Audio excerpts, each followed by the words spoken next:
question, they could do the maths once they knew what they had to do. Yeah. Yeah. The most embarrassing thing that can happen is the maths teacher spelling vocabulary wrong. That's happened a few times to me. So yeah, just make sure you can do that and you'll be fine. So. Going back to the rich feedback as well, the giant PDF that we now have that we can search for, that is really just like a stopgap thing for us at the moment, because what we really love is for those reports to then be attached to their Pro Monitor records, so we can actually see a record of their tests, what they've done and what they've failed on. So we're hoping to develop what we've done just as a short-term thing, so we can give feedback to the students to something a bit more effective later on. Dom, do you want to explain what we do once we now get that rich feedback? I'd love to. What you're looking at the moment is the front page of a very, very large PowerPoint. But before I talk about this, I think I need to give you a bit of background on some of the systems that we have. We have a network drive, it's called Student Pool, which any person, staff or student, logged into a computer at the college can access. On that student drive, we have stored the on-screen exams that we have got from Edexcel at level 1 and level 2. So, to make this PowerPoint, what we've done is gone through every exam at level 1 and level 2. Actually, sorry, backtrack, there are 6. There are 6 at level 1, 6 at level 2, not 5 as a sample. There is a sample. Gone through each of those exams, taken a screenshot of every exam question on every exam, put them into just chucked them into a PowerPoint, and then sorted them all by the topic they cover. So now in this PowerPoint there's a big section on percentages, there's about 6 slides on fractions, and any question which contains both fractions and percentages is in both of them, just duplicated over.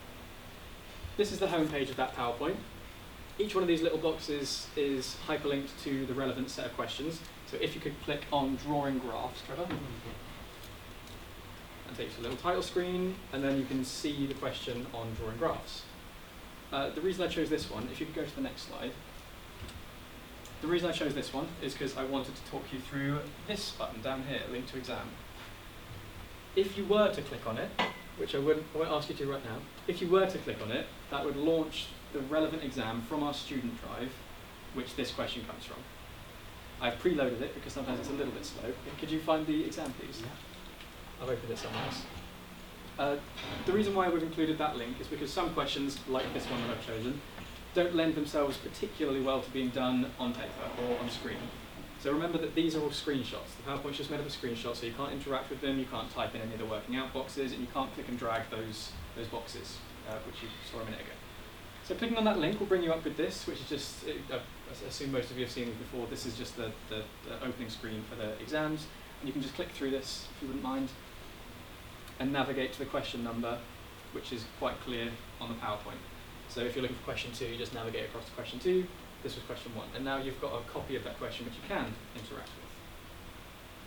So for the most part, I'd say 80–90% of these questions are fine to do on a printout of the question, but in certain cases it's just nice for students to be able to practice some of the specific questions which need you to click and drag, particularly with adult learners, I've found.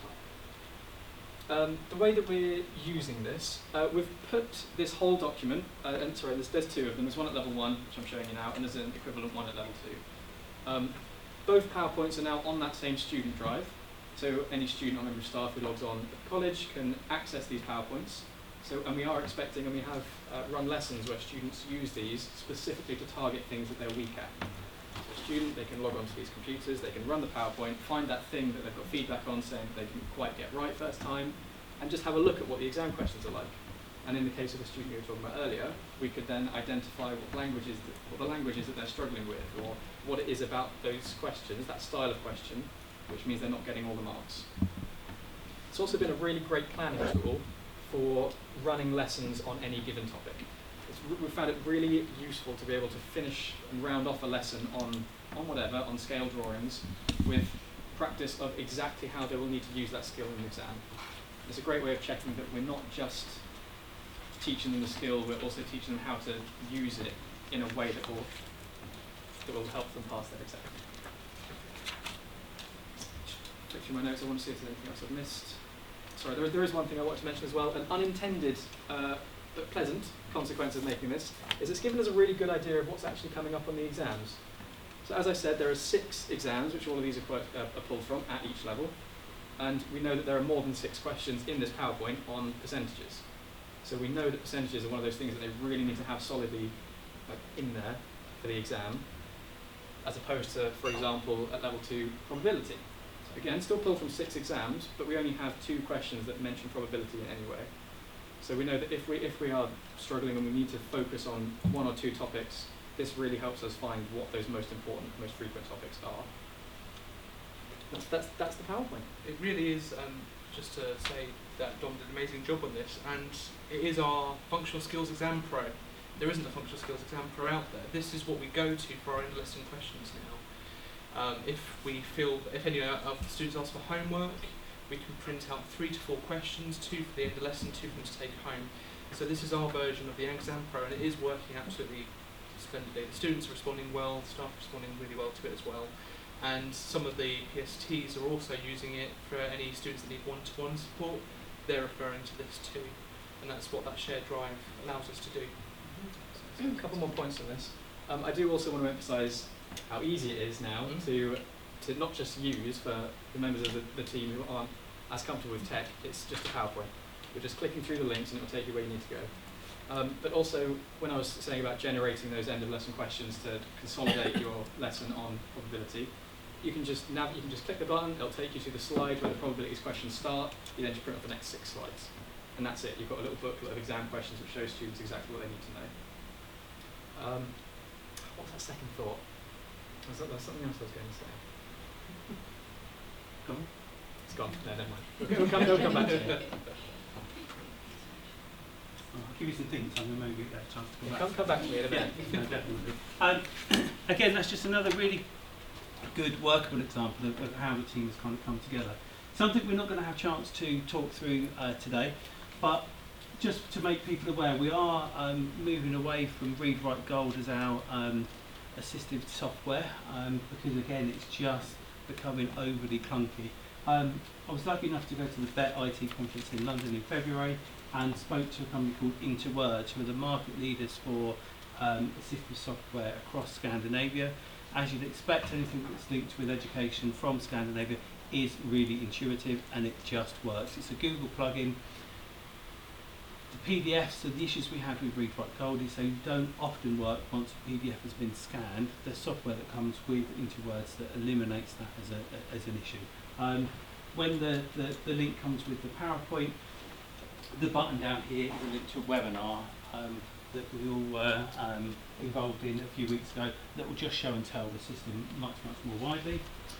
The double app that you've just witnessed can be seen autographs later clearly on the 24th of June, which is a Saturday, at the next Complete Mathematics conference. Again, we haven't got sufficient time to go into complete detail, and I'm sure Mark will introduce the platform briefly later on, but we are a complete mathematics research school now, and again we've got access to an amazing online platform and absolutely fantastic CPD. And as I said before, a little bit of a plug for Mark, 24th of June you'll be able to see Sam and Dom. Lindsay keeps calling you Dick and Dom, which is in my head, so I'll avoid saying that out loud. To see to see more of Sam and Dom, they're going to be doing a slot on our core maths delivery and how that first year pilot has gone. So, time for our next presentation. We just need a couple of minutes, and literally just a couple of minutes to get ready for that. Otherwise, we're going to overrun massively. Just a few. I have remembered my thing. Oh, you have. Go for it. Don't forget. Go for it. The PowerPoint I was talking about a minute ago. That is also in the list of things which Trevor is going to share with everybody after you've completed the little Google questionnaire. Yeah. When you access the PowerPoint via the Google Doc, which is how you'll be able to access it, the links won't work properly because they're designed to be run in a PowerPoint. I don't know if when you download it, they will then work, if you download it as a PowerPoint and try to use it, but just trust me that they do work. Yeah. They just might not on the version that you end up with. Yeah. It's still a nice template, nothing else. Yeah, but what will happen is that this early access via the Google Doc will give you everything kind of straight away. Obviously, once we host everything on the web page again, the PowerPoint will all be live. So just a few questions to ponder whilst we're getting ready for the next round and the final round of presentations. Want to be done by 4. So if anybody does need a final pit stop or final fill up, now's your opportunity. We'll start again in literally 2 minutes. Thank you very much.